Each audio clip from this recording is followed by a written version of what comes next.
Hi guys! Titingnan natin ngayon kung ano yung pinakamalaking views na pinost ko sa Facebook or sa TikTok. Nagpost ako sa TikTok mga 5 second after nun. Nagpost din ako sa Facebook. Kaya titingnan natin kung alin sa kanila yung pinakamalakas sumatak ng viewers. Dito muna tayo guys sa Facebook. Tingnan natin kung ilan yung views niya. Bali yung TikTok na huli lang, nauna ng mga 5 second tapos ito sumunod na. Dahon ng ampalaya bilang gamot, isa lang yan sa 4 na herbal medicine na Ito guys, pasado na. ito yung views niya. 43 views and 3 comments. Tingnan natin, punta tayo sa TikTok kung ilan dun. TikTok. Yan guys. 7,877 yung views niya. Pindutin ko yung video para makita nyo.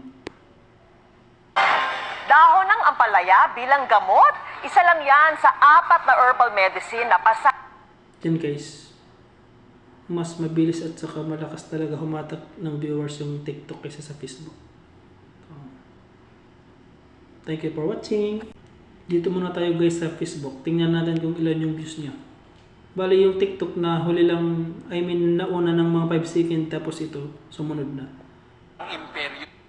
Dahon ng ampalaya bilang gamot, isa lang yan sa 4 na herbal medicine na Ito guys, pasado na. ito yung views niya. 43 views and 3 comments.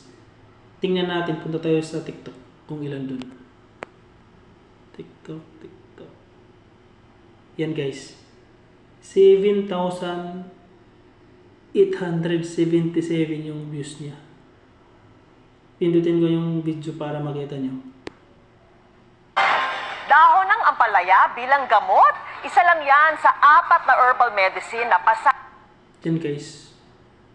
Mas mabilis at saka malakas talaga humatak ng viewers yung TikTok kaysa sa Facebook. Thank you for watching.